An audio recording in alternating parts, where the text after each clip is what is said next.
out there with cyber stalking and unfair weapons. Corporations selling your data, pretty rough too. So one case I want to pull up is a guy named Joseph Coolidge. I don't think he likes it. Really creepy guy, I'll be honest. He stalked a whole lot of people. One real creepy thing. Really terrible. And cases of this in 2014 alone were at 2,882. 2 years later, that jumped to 10,214 cases of cyber assault. And now these aren't people who are just putting their whole home address online. It's just regular like everybody else. Pretty rough stuff. I mean, there are plenty of cases where people have tracked other people down to harm. So pretty rough stuff. Another aspect a lot of people don't take into account is that whatever is free isn't actually free.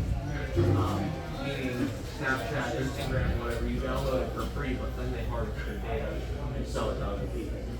Any of y'all, you Google, search it for a watch, and then Instagram will give you ads for it?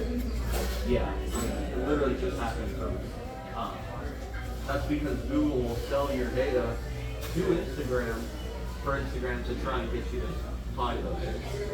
But that's not the only thing. There are 34% of Americans that think that corporations actually keep your data safe.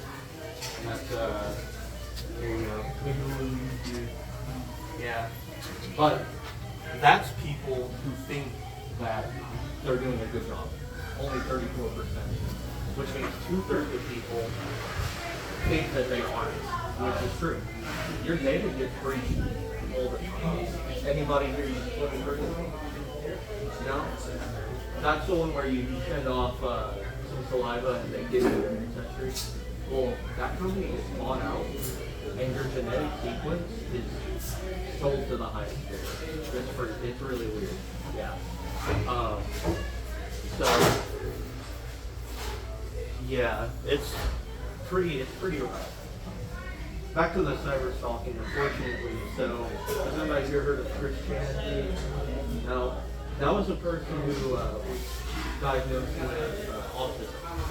However, they put their videos of themselves online.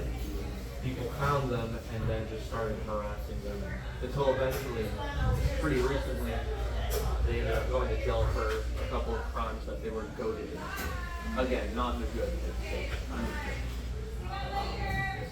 In fact, the knowledge that people have of them are on a whole Wikipedia, and that's how far it's gone. So it's pretty insane, and like I said, at least me personally, I don't like being a cash cow for other corporations. But overall, I just wanted to say that social media is fine. I use it, she uses it, I know all of us use it, but keeping in mind what you post up. Does anybody know about metadata? Yeah. You go on Twitter, whatever, they like the metadata for you, but there are plenty of online spaces. I think Facebook doesn't do that. You post a picture, somebody can download it and see time, place, all of that. It's not safe.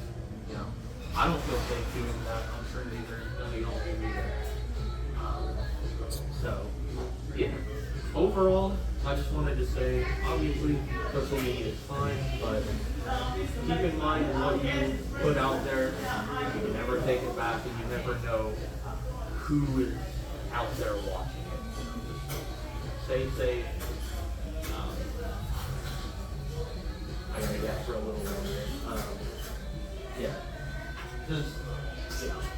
It's hard because you don't know who's on the other end, basically. So you can just do a quick Google search of different cyber stalking cases or how corporations use your data, and obviously that's getting more extensive as well. Anybody here use thumbprint for your phone? Facebook? So Apple or Google or whoever it is has your thumbprint now. Same with your eye scan, face scan, all of that.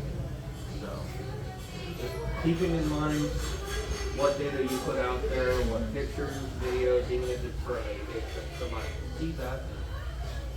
There are weird people out there. I mean, I'm walking up to a random group of people. You know, that's how it is. But, yeah, it's tough out there. So everybody just, you know, just stay safe. Be careful what you put out there. You can never take it back.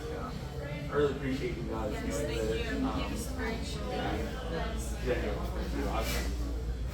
Second thing.